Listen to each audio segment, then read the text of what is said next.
television. For joining us on the program. Welcome back to the program. We will try and connect Salario Layinka, the media aide to the governor, any moment from now, so that we can continue that telephone conversation on his principal. But before we were on that short break, and before we asked Salario Layinka to come on, we were looking at issues. Unfortunately, came up with the issue of Nabdekano, but that's not where we're going today. Yes. Now we're still looking at how government institutions will flagrantly disobey court orders. You have said, considering the level of corruption around Nigeria, sometimes the presidency or the president may not have option but to, well, look sideways from court orders. But is that enough reason to justify disobedience of court orders? Because the system is corrupt. Isn't that corruption on its own? It's not just. Isn't that corruption? Because there are three levels of government. That's just one level, the executive. We have the legislature, we have the judiciary. So if one level performs its responsibilities and the other arm overrules it without any justification, isn't that corruption on its own? It is. It's certainly not ideal. And like I said, I'm not going to sit down here and justify or say that I agree with disobedience to court orders. It's not going to happen. But we are trying to rationalize how we got here. And let's not also forget that this is not just a Buhari government issue. Like I said, Buhari himself was locked up by a government before and kept beyond, I think I was in the university.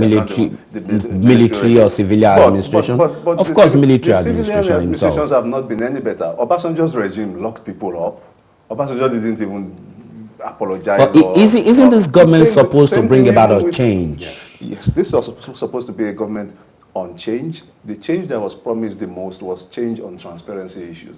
And let's worry ourselves a lot about the rule of law.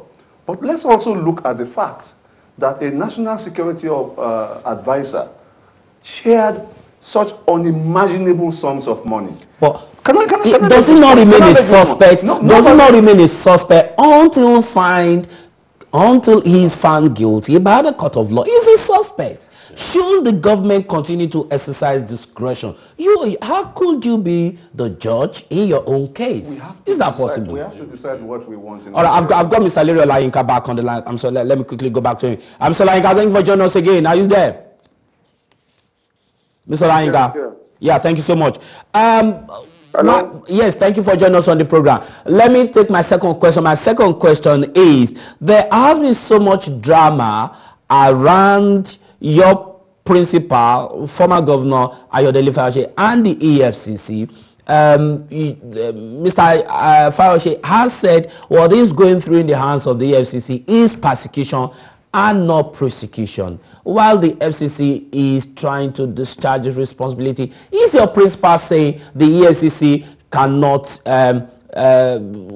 does not have the power to take him to court? Or why is your principal making so much drama about the whole of this case around him and the FCC?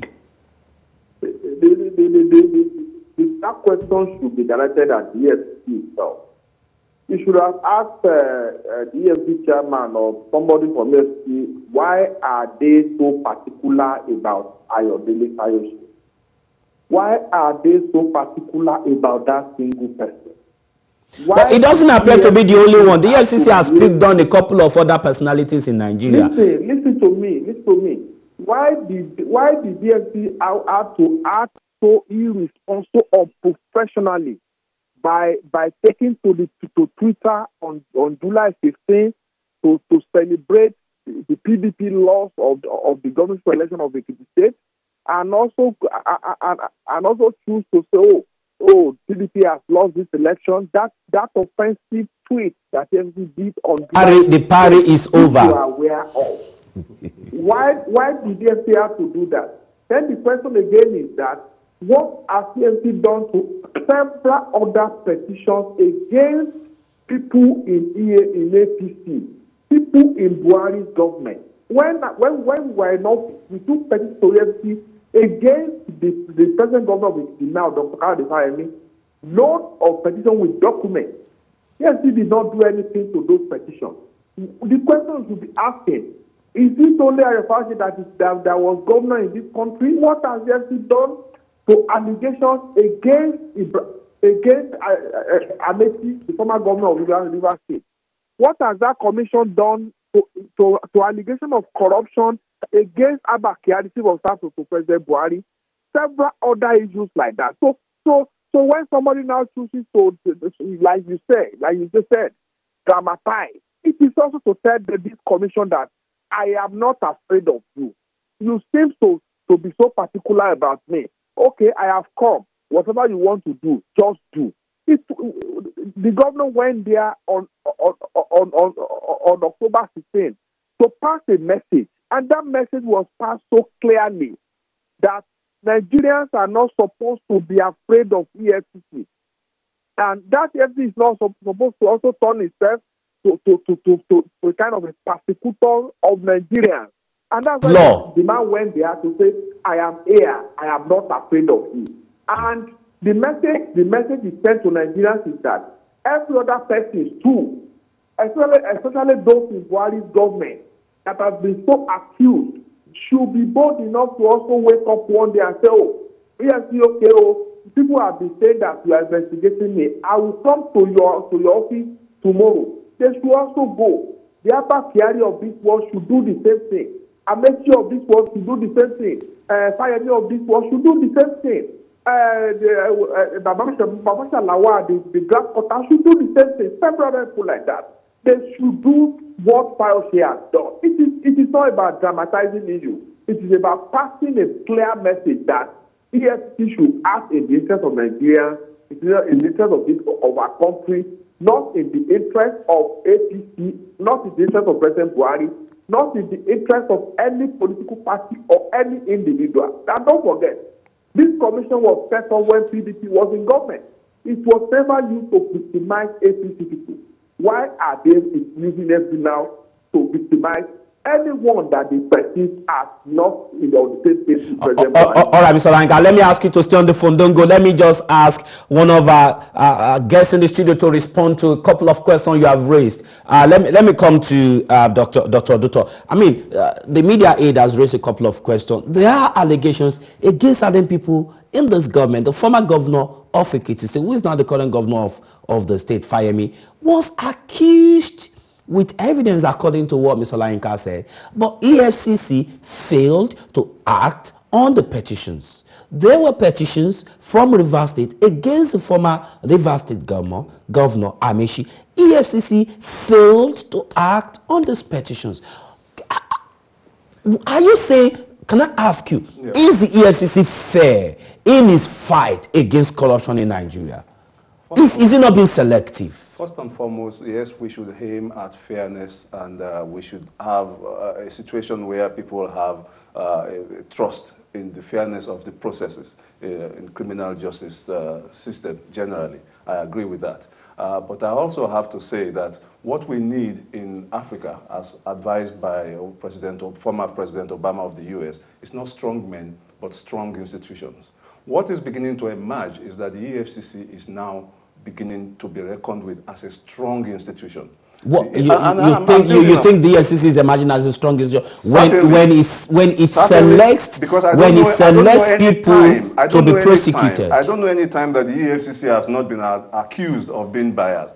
EFCC, like he rightly said, was set up by the PDP government. It was the same PDP government that picked on Ayodele Fayose, his principal, and led to situations where he had to flee the power that he was occupying then, and then perhaps the country, we know we're not going to go into all that. It's the same EFCC that picked on people who are now in government, some of whom will certainly be picked on again when they leave government. That's exactly what we mean by having strong institutions. But the EFCC is going to continue forever. APC government is not going to continue forever. But when the institution now becomes a weapon in the hand of the ruling government, we know it is clean and clear that EFCC under Obasanjo was a weapon, was a serious weapon against those that were Obasanjo. Now it just appears that EFCC now is not being used as a weapon. Now look at what Leo Larinka said. Fire me, petitions against fire me. Yes. What does it cost the FCC to open his book, respond, pick up fire me, interview him, interrogate him, and charge him to court? But they didn't look that way. I love the sense of fairness. She didn't get any notice from the EFCC. I love the sense of fairness of Nigerians and their righteous indignation that EFCC might not be fair, or the government of the day might not be fair. But I have not seen sufficient righteous indignation against the terrible crimes that these personalities, Fayose, Dasuki, the crimes that they are supposed to have committed in a system where we are running away, but we are here in the diaspora running away from the damage that was created in Nigeria. Okay, let me why are we not discussing that? Okay, why am I so concerned about let me come to Kingsley. Who determines who is guilty? Is it the EFCC in Nigeria or the court of law? It's a court of law. I think we have to be very, very careful today, and this is something that we all as Nigerians have to take on board. You cannot go to a court where you know the judge who is in a case that you're representing a client on is biased. The first thing you would do as a lawyer is to ask the judge to step aside, accuse themselves, and step aside, because you know you would not get fair justice. It is the same thing that we are talking about. I'm not a politician, but the fact of the matter is that when you see fairness, when you see that something is fair, you know it's obvious. Nobody's a child anymore. We follow the Nigerian political trend from the time up until this very moment. We know where fairness is being demonstrated. We've seen what had happened before Fayose was detained of recent. We've seen what happened during the election. We saw what happened after the loss of the election. The way that the AFCC, a body that ought to represent the entirety of Nigerians. And should be independent. Okay, should be independent, not biased, not show any ounce of bias. We've seen that they took a position at that very point in time. So typically, that he was detained 2 weeks after he actually voluntarily went to their office. I wasn't surprised that he would be detained. Okay, now, if you're going for a bail application in any situation in court, one of the things that you need to look at, the judge will look at, is whether the person is a flight risk. Now, Fayose wrote to the EFCC, I was going to be here on this day. To his words, he turned up. If it was a court of law, if I was in court, if a judge was before me and we look at all this issue of a defendant who has turned up, as he said he would, bail will be granted immediately. Because, I mean, he's a former governor.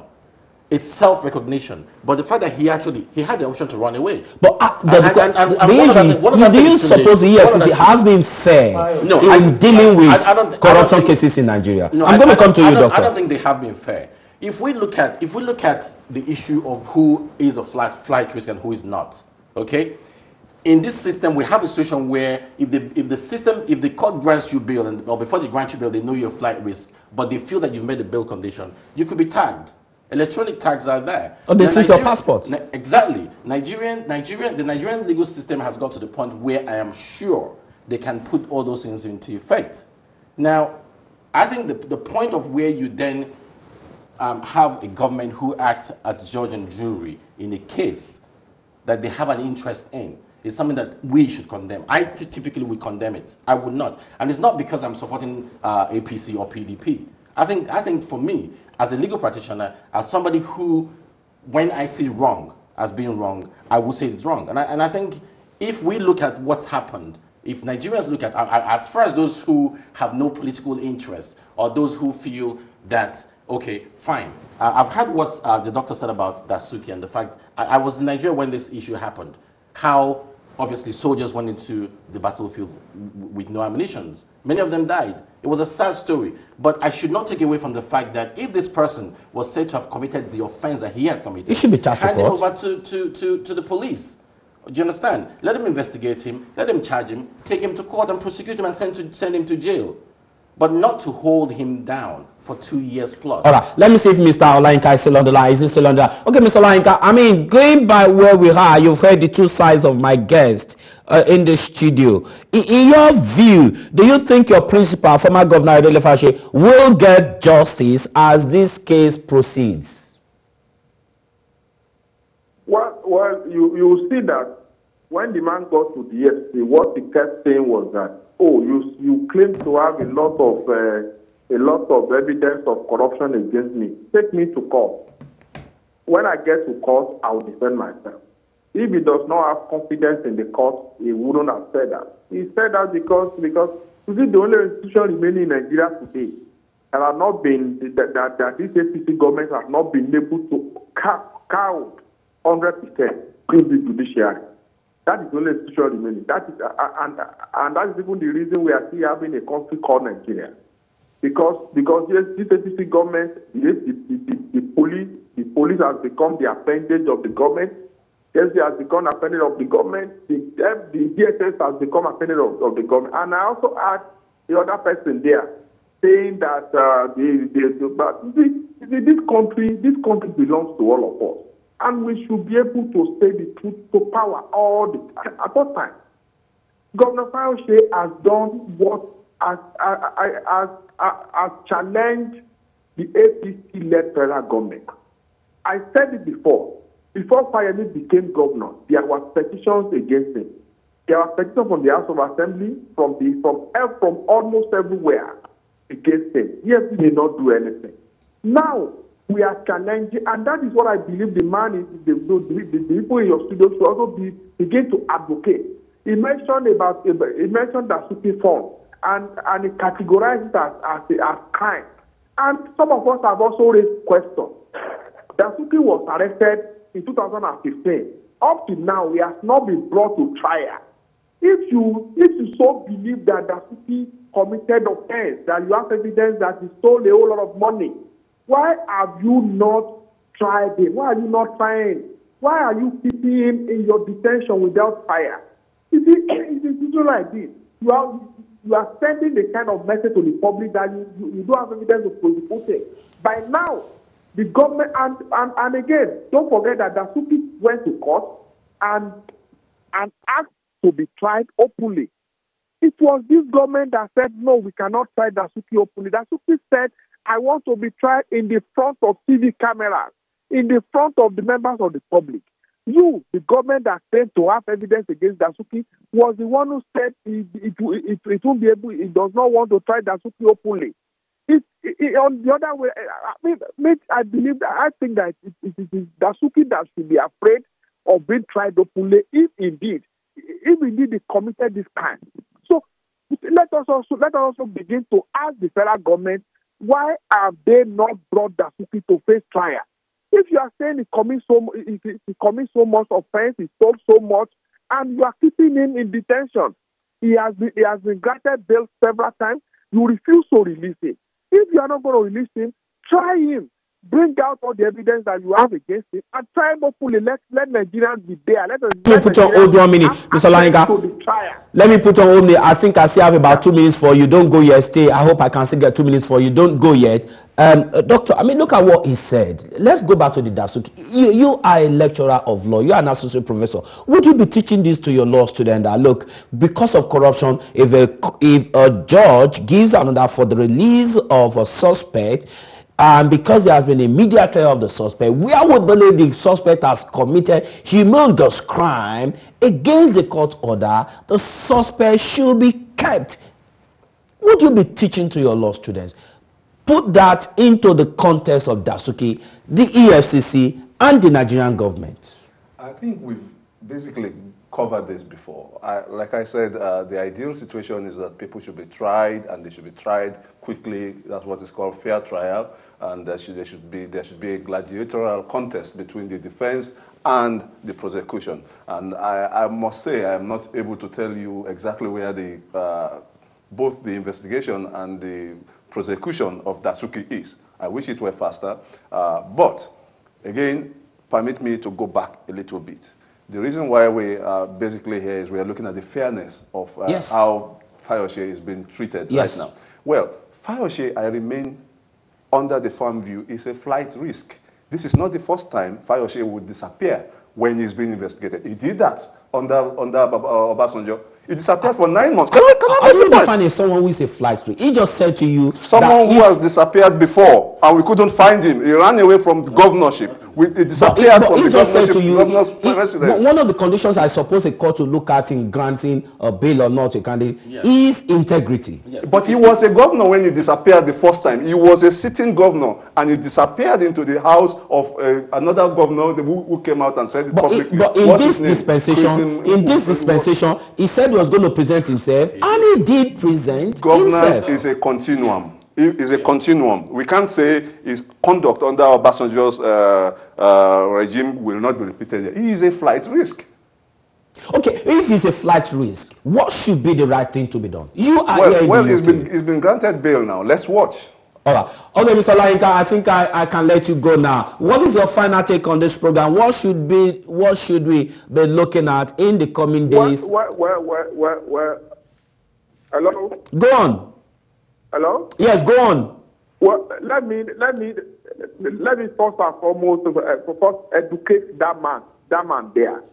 In 2006, it was his name is Dr. Gbenga Odutan. His name is Dr. Gbenga Odutan. He did not run away from EFCC trial, and that case of 2006 had been decided. The case was properly. He went through proper trial, and the case was properly dismissed.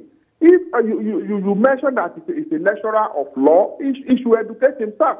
He should stop misleading the public. If he teaches students law. At the time, did Fayose disappear? At the time, did Fayose disappear?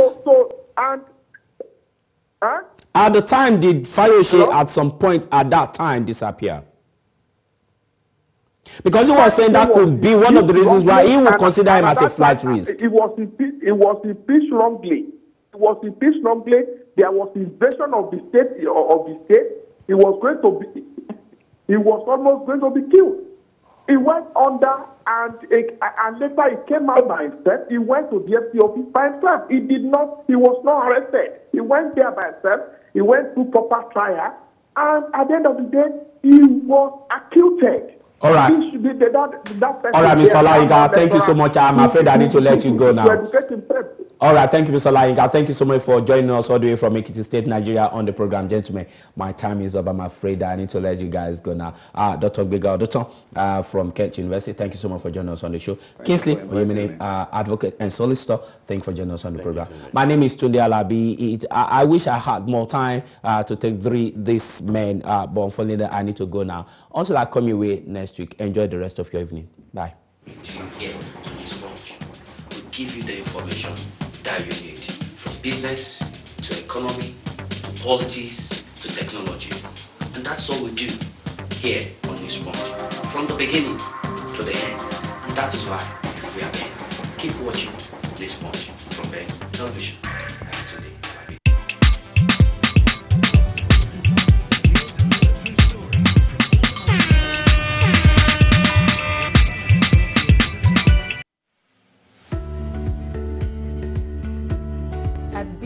Group, our vision is to build your dream home. Everyone has a dream of owning a home in a serene and peaceful environment. With Bistan Group, you can get that dream come true. Most people working and living in Abuja have this housing challenge. At Bistan, we provide housing solutions. Visit our website on your screen or dial the number on your screen, or better still, visit our location at Wuse 2, number 10, Lebito.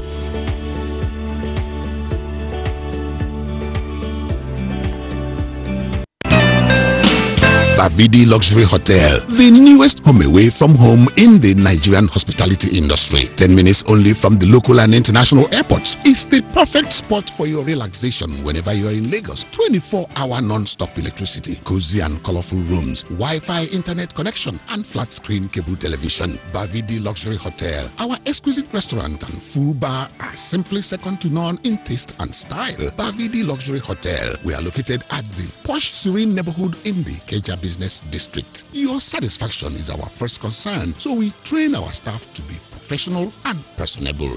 Bavidi Luxury Hotel, number 20 Moshood Abiola Crescent, Ikeja, Lagos. Telephone +234 1291 7929 +234 708 287 7512. Bavidi Luxury Hotel, the new home away from home.